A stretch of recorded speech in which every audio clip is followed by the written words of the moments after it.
So today we are covering up some of the numericals of the solution chapter. First numerical, if nitrogen is bubbled through water, nitrogen को हम bubble कर रहे हैं किसमें, water में. For example ये हम वाटर ले रहे हैं और इसमें हमने नाइट्रोजन गैस को बबल करना है, इसमें ऐड करना है. How many millimoles of nitrogen gas would dissolve. अब ये जो नाइट्रोजन इसमें डिजॉल्व करनी है हमने, बताओ कितने मिलीमोल्स नाइट्रोजन जो है इसमें डिजॉल्व कर सकती है. और ये हमने लिया है 1 लीटर वाटर लिया है. अब हमने अज्यूम करना है कि नाइट्रोजन एग्जर्ट करता है पार्शियल प्रेशर कितना, 0.987. नाइट्रोजन जब वाटर में डिजॉल्व करेगा तो वाटर में नाइट्रोजन जो पार्शियल प्रेशर है वो कितना एग्जर्ट कर रहा है, 0.987 बार. गिवन है कि KH वैल्यू जो नाइट्रोजन की है वो 76.48 किलो बार्स है. अब जो जो वैल्यूज गिवन है वो हम लिखेंगे. वाटर का वॉल्यूम गिवन है 1 लीटर. पार्शियल प्रेशर नाइट्रोजन का गिवन है 0.987 बार और KH वैल्यू गिवन है नाइट्रोजन की 76.48 किलो बार्स. अब यहीं पे पहले चेंज करते हैं यूनिट. ये बार में है और ये किलो बार में है. इसको मैं चेंज कर रही हूँ बार में. 76.48 को मल्टीप्लाई कर दो 10⁻³ से, ये प्रेशर चेंज हो जाएगा बार में हमारा. अब हमें KH वैल्यू देख के पता चल रहा है कि हमने फॉर्मूला कौन सा यूज़ करना है यहाँ पे, हेनरीज लॉ. तो अकॉर्डिंग टू हेनरीज लॉ के दो फॉर्मूला से मेरे को बताया था कि किस तरीके से ये फॉर्मूला यूज़ करना है, क्योंकि यहाँ पे प्रेशर गिवन है हमारा बार में और KH वैल्यू भी किस में गिवन है, बार में.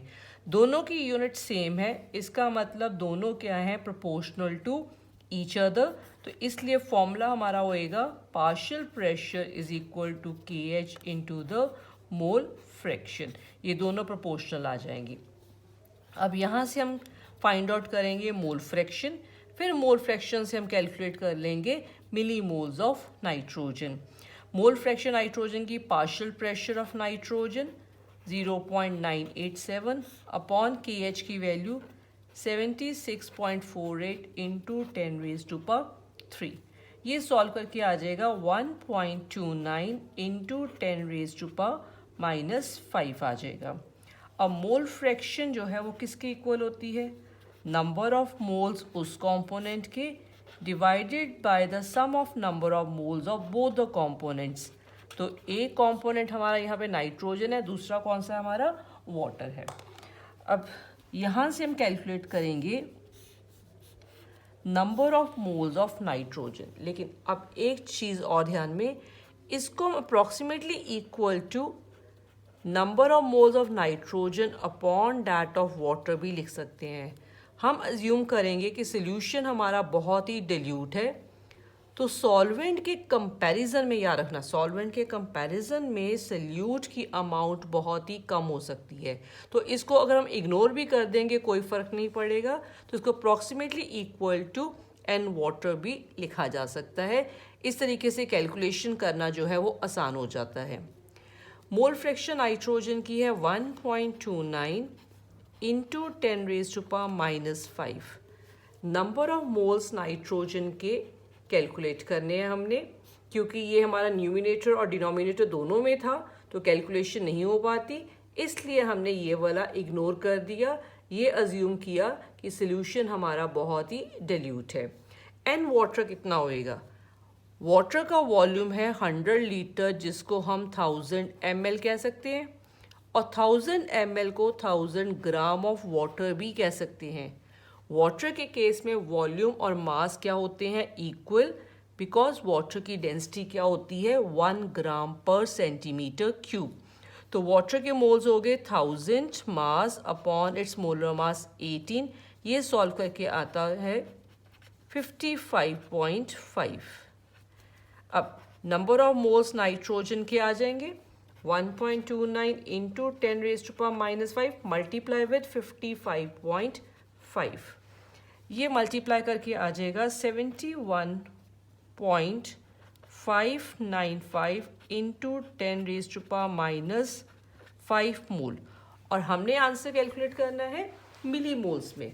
अगर मिली मोल्स में करना है तो इसको मल्टीप्लाई कर देंगे 10 रेज टू पावर 3 से, ये हमारा कन्वर्ट हो जाएगा मिली मोल्स में। ये हो गया हमारा फर्स्ट न्यूमेरिकल। अब इसके बाद आते हैं सेकंड न्यूमेरिकल पे। सेकंड न्यूमेरिकल में हमने कैलकुलेट करनी है कॉन्सेंट्रेशन ऑफ नाइट्रोजन। किसकी कॉन्सेंट्रेशन कैलकुलेट करनी है? नाइट्रोजन की 25 डिग्री सेल्सियस पे। टोटल प्रेशर जो है वो 1 एटमॉस्फेयर है।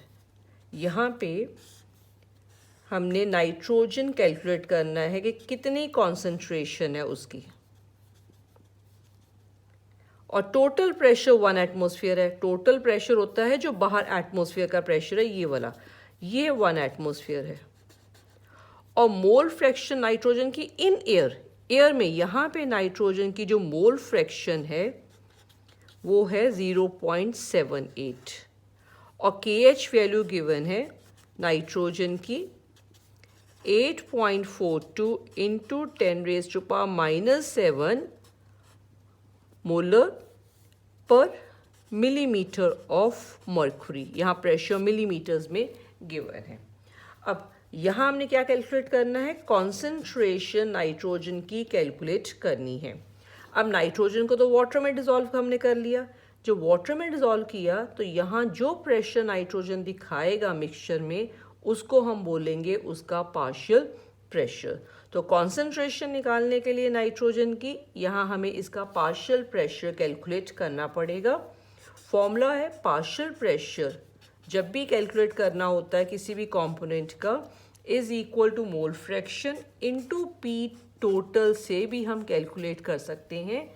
ये फॉर्मूला 11th में हमने किया था। डाल्टन्स लॉ पार्शियल प्रेशर की एप्लीकेशन थी एक, जिसमें हमने पार्शियल प्रेशर कैलकुलेट करना सीखा था। तो ये एक हमारे पास फॉर्मूला आ गया।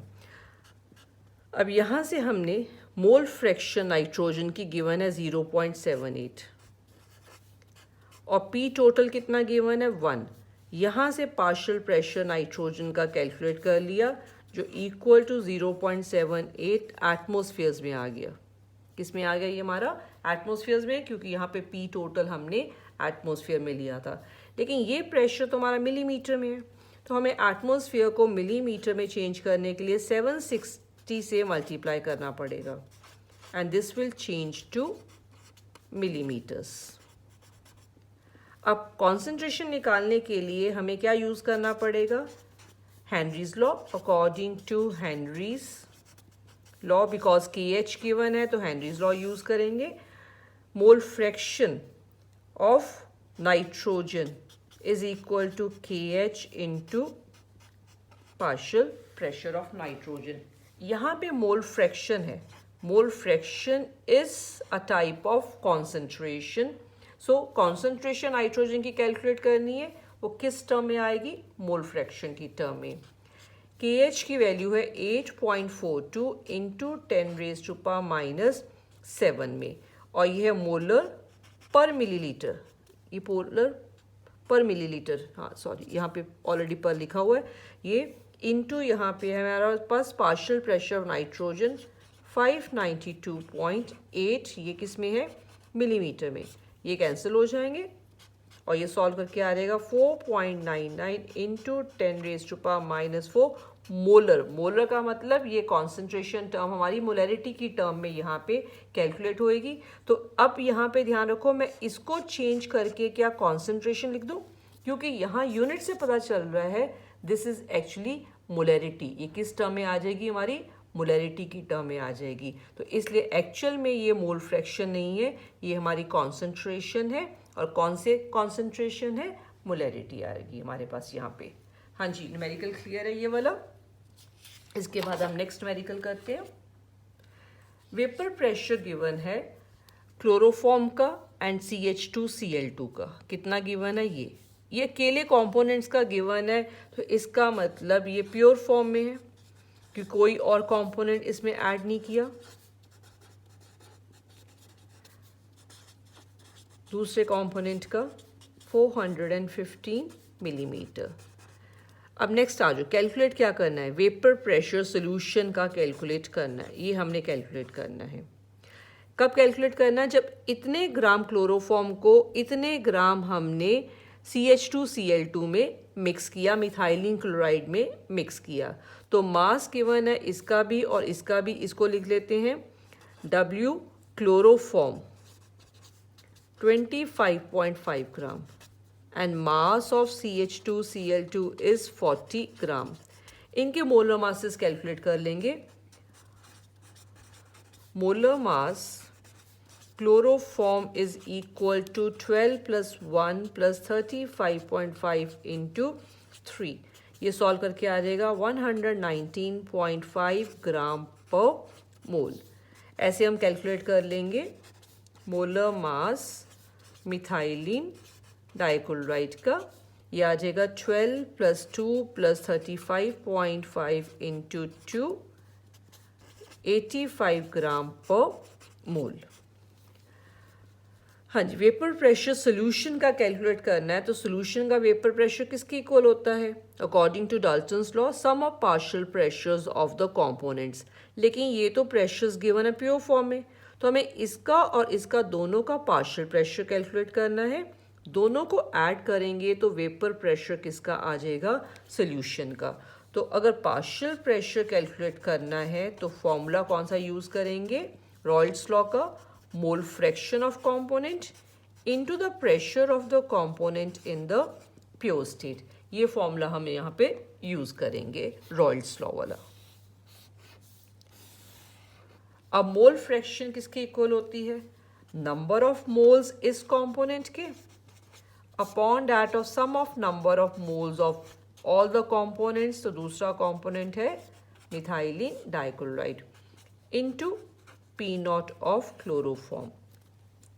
और नंबर ऑफ मोल्स होते हैं mass upon molar mass. Mass given है 25.5 अपॉन इसका मोलर मास कैलकुलेट किया हमने 119.5 अपॉन फिर से आ जाएगा 25.5 upon 119.5 plus number of moles of methylene dichloride, इसका मास 40 अपॉन इसका मोलर मास कितना है 85। अब जब हम इसको मल्टीप्लाई करेंगे P0 ऑफ क्लोरोफॉर्म से तो ये कितना है 200। अब इसको सॉल्व करेंगे, मोल फ्रैक्शन की अलग से मैं कैलकुलेशन बता रही हूँ, इस पार्ट को कैलकुलेट करेंगे तो ये हमारे पास आ जाएगा 0.312। किससे मल्टीप्लाई किया, 200 से, ये आ जाएगा 62.4। कितना आ जाएगा 62.4 मिलीलीटर आ जाएगा। अब हमारे पास एक कंपोनेंट का पार्शियल प्रेशर तो आ गया। अब दूसरे कंपोनेंट का पार्शियल प्रेशर हम कैलकुलेट करेंगे। अब इसका पार्शियल प्रेशर कैलकुलेट करने के लिए partial pressure of methylene dichloride is equal to इसकी मोल फ्रैक्शन इनटू इसका vapour pressure in pure state. अब इसकी मोल फ्रैक्शन होएगी, जो इसकी मोल फ्रैक्शन है उसको हम 1 में से माइनस कर लेंगे इनटू P0 CH2Cl2 गिवन है स्टेटमेंट में 415। जब इसको सॉल्व करेंगे तो ये आ जाएगा सॉल्व करके 285.5 मिलीमीटर। अब हमने कैलकुलेट करना था vapour pressure of solution which is equal to vapour pressure of the chloroform plus that of the methylene dichloride. इसका हमने कैलकुलेट किया है, यहाँ पे कितना है 62.4 प्लस 285.5, ये ऐड करके आ जाएगा 347.9 मिलीमीटर। इस तरीके से हम फर्स्ट पार्ट को सॉल्व कर लेंगे जिसमें हमारे पास क्या आ जाएगा, वेपर प्रेशर ऑफ सोल्यूशन आ जाएगा। अब नेक्स्ट देखो, वेपर प्रेशर ऑफ सोल्यूशन के बाद सेकेंड पार्ट हमने मोल फ्रैक्शन कैलकुलेट करनी है ईच कंपोनेंट की, क्लोरोफॉर्म की एंड मेथिलीन क्लोराइड की, लेकिन वेपर फेज में। अगर हमने वेपर फेज में कैलकुलेट करना है तो वेपर फेज में मोल फ्रैक्शन के लिए सिंबल क्या यूज़ करते हैं, Y। y of chloroform is equal to इसका partial pressure upon p total कह लो या p सोल्यूशन कह लो। अब पार्शियल प्रेशर ऑफ क्लोरोफॉर्म हमने कैलकुलेट किया है कितना 62.4 और p सोल्यूशन अभी कैलकुलेट किया है 347.9। इसको सॉल्व करके आ जाएगा 0.18 and mole fraction of CH2Cl2 in vapour phase is YCH2Cl2। अब 1 में से इसकी मोल फ्रैक्शन को माइनस कर दो तो इसकी आ जाएगी, तो 1 माइनस 0.18 कितना आ जाएगा 0.82। इस तरीके से हम क्या कैलकुलेट कर लेंगे मोल फ्रैक्शन वेपर फेज में। ये हो गया हमारा थर्ड न्यूमेरिकल। थर्ड न्यूमेरिकल के बाद नेक्स्ट मूव करते हैं फोर्थ क्वेश्चन पे। फोर्थ न्यूमेरिकल में वेपर प्रेशर गिवन है बेंजीन का। वेपर प्रेशर किसका गिवन है? बेंजीन का। अकेला कंपोनेंट है तो P नॉट लिखेंगे। ये हो गया वेपर प्रेशर बेंजीन का। अब इसमें एक नॉन वॉलेटाइल सल्यूट इतना ऐड किया है, तो सल्यूट है तो W2 हो जाएगा। और किस में ऐड किया है? 39 ग्राम ऑफ बेंजीन में, तो ये हो जाएगा सॉल्वेंट W1 39 ग्राम। ये मैं दोबारा से बता रही हूँ, इस चैप्टर में 1 सब्सक्रिप्ट हम यूज़ करते हैं किसके लिए? सल्यूट के लिए, और 1 यूज़ करते हैं सॉल्वेंट के लिए और 2 यूज़ करते हैं सल्यूट के लिए। बेंजीन का मोलर मास भी गिवन है, तो M1 भी गिवन है 78 ग्राम पर मोल गिवन है। और वेपर प्रेशर ऑफ सोल्यूशन कितना आएगा? 0.845। सोल्यूशन का गिवन है तो PS लिख लेते हैं 0.845 बार। और हमें कैसे पता चल रहा है स्टेटमेंट से कि P नॉट लिखना है, PS लिखना है? जब भी नॉन वॉलेटाइल सल्यूट को हम सॉल्वेंट में डालते हैं तो relative lowering in vapour pressure होता है। तो relative lowering in vapour pressure में P नॉट यूज़ करते हैं और सोल्यूशन के लिए क्या यूज़ करते हैं? PS यूज़ करते हैं। और क्या कैलकुलेट करना है? Molar mass of solid substance, मतलब सल्यूट का मोलर मास M2 हमने कैलकुलेट करना है। सो नाउ वी नो कि हमने फॉर्मूला यूज़ करना है relative lowering in vapor pressure P naught minus PS upon P naught is equal to X2 which is further equal to N2 upon N1 plus N2। लेकिन इस पे हम approximately equal to N2 upon N1 लिख सकते हैं, लेकिन कब लिखना है? जब सोल्यूशन बहुत ज़्यादा dilute हो। लेकिन स्टेटमेंट को पढ़ के तो कहीं पता नहीं चल रहा है कि सोल्यूशन dilute है। 5% तक सोल्यूशंस क्या लेते हैं हम? डाइल्यूट लेते हैं।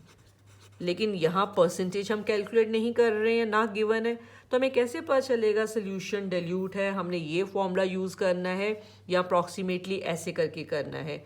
अगर तो क्लियर होता है तो हमने ये फॉर्मूला यूज़ कर लिया। अगर हमें कन्फ्यूजन होती है तो हम एक फॉर्मूला और यूज़ कर सकते हैं, P not minus PS upon P not की जगह पे क्या लिख लो? PS। अब इसको हम approximately equal to N2 upon N1 हर तरह के सोल्यूशन के लिए लिख सकते हैं। कोई भी सोल्यूशन हो, डाइल्यूट या कॉन्सेंट्रेटेड, ये फॉर्मूला यूज़ किया जा सकता है।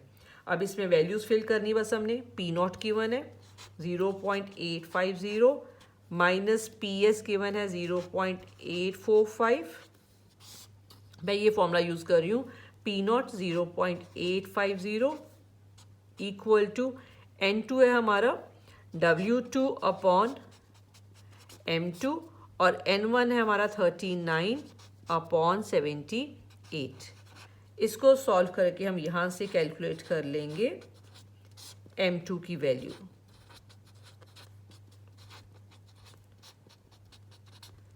Molar mass of solute. ये molar mass of solute calculate करने के बाद हमारे पास आ जाएगा 170 ग्राम पर मोल। ये हमारा आंसर आ जाएगा 170 ग्राम पर मोल आ जाएगा। ये हो गया हमारा फोर्थ न्यूमेरिकल। इसके बाद हम करते हैं next numerical. 30 gram of urea given है, जिसको हमने डिज़ोल्व किया है 846 ग्राम ऑफ वाटर में। तो ये सल्यूट हो गया और ये हमारा हो गया सॉल्वेंट और ये सल्यूट का मोलर मास गिवन है। पहले इतना लिखते हैं, सल्यूट W2, सल्यूट है हमारा यूरिया 30 ग्राम, इसका मोलर मास गिवन है 60 ग्राम पर मोल। वाटर हमारा सॉल्वेंट है तो W1 वाटर 846 ग्राम और इसका मोलर मास 18 ग्राम पर मोल होता है। अब नेक्स्ट आ जाओ, क्या कैलकुलेट करना है? Vapour pressure of water for this solution. जब हमने ये यूरिया को इसमें डाल दिया तो वेपर प्रेशर हमने कैलकुलेट करना है, इसका मतलब PS कैलकुलेट करना है। If vapour pressure pure water का वेपर प्रेशर 23.8 mm है, तो इस वाटर में जब यूरिया ऐड कर दिया तो सोल्यूशन का वेपर प्रेशर कम हो जाएगा। Relative lowering in vapour pressure formula है P0 minus PS upon P0 equal to N2 upon N1 plus N2। यहाँ हमें अप्रॉक्सीमेट करने की ज़रूरत पड़ी नहीं रही है बिकॉज सारी वैल्यूज़ गिवन है यहाँ पर। P0 है 23.8, PS कैलकुलेट करना है, P0 again 23.8 equal to N2 है W2 अपॉन M2 30 अपॉन 60, यहाँ पे आ जाएगा 846 अपॉन 18 प्लस 30 अपॉन 60। अब इसको सॉल्व करेंगे तो PS आ जाएगा, आंसर आएगा 23.55 mm। इतना हमारा आंसर आ जाएगा इस क्वेश्चन का। अब इसके बाद हम करते हैं next numerical. 6th question, 200 centimetre cube of an aqueous solution. ये वॉल्यूम गिवन है किसका? सोल्यूशन का। Volume of solution 200 centimetre cube, और किसका सोल्यूशन है? प्रोटीन का। मतलब प्रोटीन को ऐड किया हमने किस में? वाटर में। और कितना प्रोटीन लिया इस सोल्यूशन को बनाने के लिए? 1.26 ग्राम। तो प्रोटीन हमारा क्या हुआ? सल्यूट। सल्यूट के लिए क्या यूज़ करेंगे? W2 1.26 ग्राम।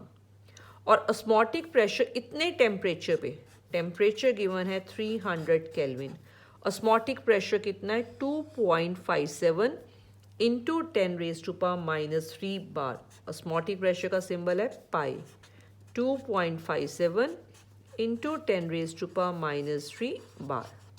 और क्या कैलकुलेट करना है? Molar mass of protein.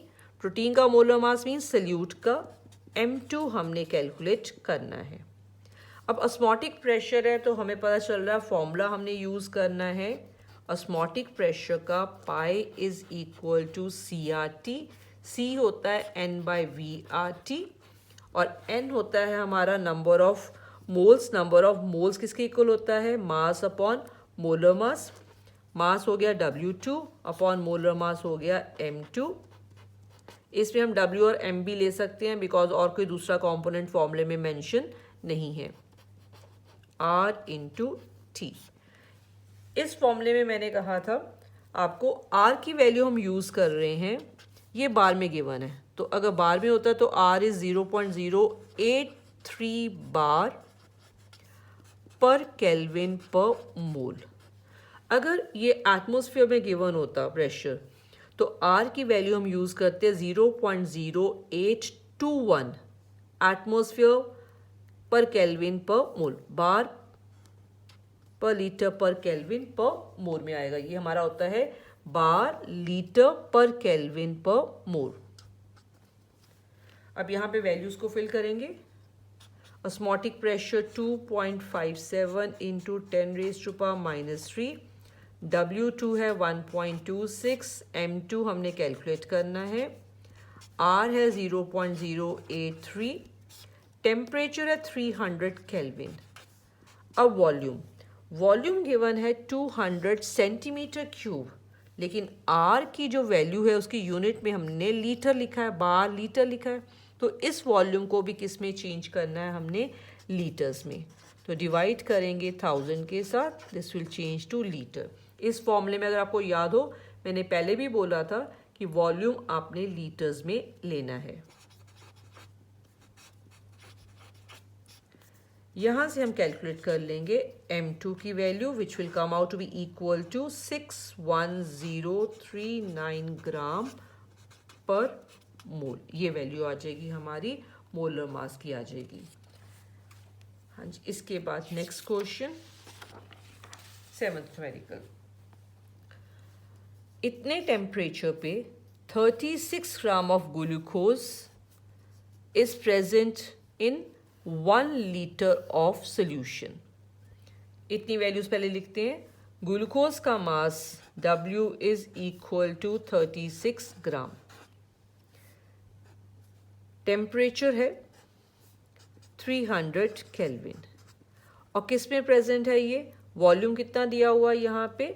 Volume is 1 litre of solution. Osmotic pressure given है इस सोल्यूशन का 4.98 बार। इतना गिवन है ये एक सोल्यूशन। अब यहाँ पे कह रहे हैं कि एक और ग्लूकोज का सोल्यूशन लिया और उसका ऑस्मोटिक प्रेशर इतना आ रहा है। पाई 2 की वैल्यू कितनी आ रही है? 1.52 बार। और सेम टेम्परेचर लेना, टेम्परेचर हमारा कांस्टेंट है। Calculate the concentration of the other solution. इस सोल्यूशन की कॉन्सेंट्रेशन मतलब C2 वैल्यू हमने कैलकुलेट करनी है। अब दो सोल्यूशंस है, दो सोल्यूशंस का कंपैरिजन करना है। फॉर्मूला तो हमें समझ में आ रहा है कि हमने ऑस्मोटिक प्रेशर का यूज़ करना है। पाई किसके इक्वल होता है? CRT के। अब एक हम यूज़ करते हैं पाई 1 इज इक्वल टू C1RT। दूसरा हम यूज़ कर लेते हैं pi 2 is equal to C2RT। R तो कांस्टेंट ही है। टेम्परेचर स्टेटमेंट में ही गिवन है कि हमने सेम लेना है, कांस्टेंट है। अब इन दोनों इक्वेशंस को डिवाइड करते हैं तो pi 1 upon pi 2 is equal to C1RT upon C2RT आ जाएगा। ये कैंसिल हो जाएंगे। अब पाई 1 की वैल्यू कितनी गिवन है? 4.98। पाई 2 की वैल्यू है 1.52। अब इसकी कॉन्सेंट्रेशन पहले सोल्यूशन की किसके इक्वल होएगी? नंबर ऑफ मोल्स इसके अपॉन इसका वॉल्यूम। और वॉल्यूम यहाँ पे गिवन था V1, मैं लिख देती हूँ कितना गिवन था? 1 litre of solution, 1 litre upon यहाँ पे हमने यूज़ करना है C2। अब फर्दर मोल्स किसके इक्वल होते हैं? मास अपॉन मोलर मास के। अब ग्लूकोज है तो ग्लूकोज का फॉर्मूला भी गिवन है। यहाँ से हम इसका मोलर मास निकाल लेंगे। यहाँ पे मैं वैल्यू लिख रही हूँ मोलर मास की 180 ग्राम पर मोल होता है। ग्लूकोज का मोलर मास कितना होता है? 180 ग्राम पर मोल। ये सारी वैल्यूज़ को फिल कर लो यहाँ पे। W1 हो गया हमारा 36, मोलर मास हो गया 180, वॉल्यूम हमारा कितना है? 1 लीटर। C2, यहाँ से C2 की वैल्यू को हम कैलकुलेट कर लेंगे। C2 कैलकुलेट करके आ जाएगा 0.061 और ये कॉन्सेंट्रेशन है मोल्स पर लीटर, तो इसका मतलब ये मोलैरिटी होएगी हमारी। नेक्स्ट क्वेश्चन न्यूमेरिकल इसके बाद। अब ये नेक्स्ट कॉलिगेटिव प्रॉपर्टी के बेसिस पे है। एलिवेशन इन बॉइलिंग पॉइंट हमने कर लिया है। अब इसके बाद हमारे पास आता है एलिवेशन इन बॉइलिंग पॉइंट का नेक्स्ट न्यूमेरिकल है। Boiling point of benzene given है। अकेले बेंजीन का बॉइलिंग पॉइंट है ये, तो ये प्योर कंपोनेंट का हो गया हमारे पास। तो इसको हम क्या ले लेंगे? TB0। इसमें हमने 1.82 ग्राम एक नॉन वॉलेटाइल सॉल्यूट को 90 ग्राम बेंजीन में डिसॉल्व किया और बॉइलिंग पॉइंट इतना बढ़ गया। बॉइलिंग पॉइंट बढ़ गया सोल्यूशन का, तो उसको क्या लिखते हैं? TB लिखते हैं। इन दोनों का डिफरेंस होता है elevation in boiling point. Delta TB किसके इक्वल है? TB minus TB0। TB कितना है? 354.11 माइनस 353.23। ये माइनस करके आ जाएगा 0.88 केल्विन। यहाँ पे ये केल्विन में गिवन है। अगर ये सेल्सियस में भी होते हमारे तो हमें केल्विन में कन्वर्ट करने की ज़रूरत नहीं है, बिकॉज डिफरेंस चाहे केल्विन में लो टेम्परेचर का चाहे सेल्सियस में लो वो हमारा सेम ही आएगा। यहाँ मैंने डेल्टा TB कैलकुलेट कर लिया। अब देखो हमने क्या लिखना है यहाँ पे? बेंजीन का इतना गिवन है, बॉइलिंग पॉइंट अकेले कंपोनेंट का वो लिख लिया। इसमें 1.80 ग्राम हमने क्या ऐड किया, यहाँ पे सल्यूट ऐड किया, और 90 ग्राम बेंजीन में डिज़ोल्व किया, सॉल्वेंट हो गया 90 ग्राम यहाँ पे हमारे पास। और दूसरा है molar mass of salute, M2 हमने कैलकुलेट करना है। Kb की वैल्यू गिवन है 2.53 केल्विन किलोग्राम पर मोल। अब नेक्स्ट हमारे पास है यहाँ पर फॉर्मूला। अब हमें पता चल रहा है कि delta T B is equal to क्या यूज़ करना है, K B into M. M किसके इक्वल होता है, M is equal to molality होती है mass of solute upon its molar mass into 1000 upon the mass of the solvent. Delta T B already हम calculate कर चुके हैं, कितना है 0.88, यहाँ वैल्यू लिख रहे हैं 0.88। के बी वैल्यू यहाँ पे गिवन है स्टेटमेंट में 2.53, ये हमने लिखी है, इंटू W2 है हमारे पास 1.80। मोलर मास हमने कैलकुलेट करना है M2, 1000 अपॉन W1 कितना है 90। यहाँ से हम M2 की वैल्यू कैलकुलेट करेंगे 58 ग्राम पर मोल, ये हमारा आ जाएगा आंसर। हाँ जी, इसके बाद next numerical 18 gram of glucose को हमने डिज़ोल्व किया 1 kg वाटर में। At what temperature will the water boil, जब ये सल्यूट को ऐड करेंगे वाटर में तो there is elevation in boiling point, तो वो हमने कैलकुलेट करना है। इसका मतलब क्या कैलकुलेट करना है, हमने टीबी को कैलकुलेट करना है, किस टेम्परेचर पे जाके अब वाटर बॉयल करेगा। एट 1.013 बार प्रेशर, ये नॉर्मल प्रेशर है, तो इस नॉर्मल प्रेशर पे अकेला वाटर हम लेते, उसमें अगर हम कोई सल्यूट नहीं डालते, तो इतने पे टीबी नॉट की वैल्यू वाटर की कितनी होती है 373। हम एग्जैक्ट लिखते हैं 373.15 हमें लिखनी है यहाँ पे, 0.15 को भी लेना, एग्जैक्ट वैल्यू इतनी होती है बॉइलिंग पॉइंट ऑफ वाटर की। यहाँ मेंशन कर देते हैं एट 1.013 बार। अगर ये एटमॉस्फेयर में होता तो इसको हम 1 एटमॉस्फेयर लिखते। केबी की वैल्यू गिवन है वाटर की 0.52 केल्विन किलोग्राम पर मोल। 18 ग्राम ऑफ ग्लूकोज है, सल्यूट है, तो सल्यूट के लिए क्या यूज़ करेंगे, सिंबल W2 18 ग्राम। मोलर मास भी ग्लूकोज का हम कैलकुलेट कर सकते हैं, फॉर्मूला भी गिवन है, ये आ जाएगा 180 ग्राम पर मोल। और वाटर कितना गिवन है, वाटर सॉल्वेंट है, ये गिवन है 1 kg गिवन है, जिसको हम 1000 ग्राम भी लिख सकते हैं। फॉर्मूला अब क्लियर है कि delta T B is equal to K B into M करना है। एम की जहाँ पे क्या लिखेंगे, W2 upon M2 into 1000 upon W1। Calculate हमने TB करना है, तो हम डेल्टा TB की जगह पर यहीं पर लिख सकते हैं TB माइनस TB नॉट, लेकिन मैं प्रेफर करती हूँ कि डेल्टा TB पहले कैलकुलेट कर लो, बाद में हम वहाँ से क्या कैलकुलेट करेंगे, TB को कैलकुलेट करेंगे। KB हमारे पास है 0.52, W2 है 18, ये है 180, 1000 अपॉन W1, W1 कितना लिया हमने, ये भी 1000 ग्राम, ये कैंसिल हो जाएंगे, ये आ जाएगा 0.052 केल्विन।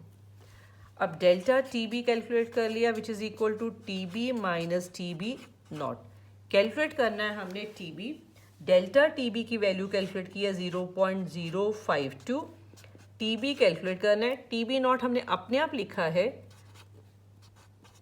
373.15, यहाँ से TB कैलकुलेट कर लेंगे 0.052 प्लस 373.15, ये ऐड करके वैल्यू आ जाएगी हमारे पास 373.202 केल्विन। ये हमारा आंसर आ जाएगा, TB वैल्यू आ जाएगी हमारी। अब एक और न्यूमेरिकल कर लेते हैं। 1 gram of non electrolyte solute को हमने ऐड किया 50 ग्राम ऑफ बेंजीन में। ये सल्यूट है और ये सॉल्वेंट है हमारे पास, और फ्रीजिंग पॉइंट बेंजीन का इतना लो हो गया ये नॉन वॉलेटाइल सल्यूट डालने से। अब हमें पता चल रहा है कि हमने यूज़ करना है formula depression in freezing point का, which is delta T F is equal to K F into M. K F की वैल्यू गिवन है यहाँ पे, freezing point depression constant K F given है 5.12 केल्विन किलोग्राम पर मोल। अब मोलैलिटी किसके equal होती है, W2 upon M2 into 1000 upon W1 के। फ्रीजिंग पॉइंट ऑफ बेंजीन कितना डिप्रेस हुआ 0.40, तो डेल्टा TF की वैल्यू गिवन है 0.40। अब हमें और क्या चाहिए, W2 चाहिए, यहाँ पे 1 ग्राम हमारे पास सल्यूट है। M2 find the molar mass of salute हमने कैलकुलेट करना है। W1 बेंजीन कितना है 50 ग्राम। यहाँ सारी वैल्यूज़ अब हमें पता है, ये 1 है, M2 हमने कैलकुलेट करना है और W1 कितना है 50। M2 को इस साइड ले आएंगे, 5.12 इंटू 1000, 0.40 इधर आ जाएगा, ये सॉल्व करके आ जाएगा 256 ग्राम पर मोल। ये हमारा आंसर है सल्यूट का। और ये हमारे न्यूमेरिकल्स हैं सॉल्यूशन चैप्टर के, using the Henry's law and the colligative properties.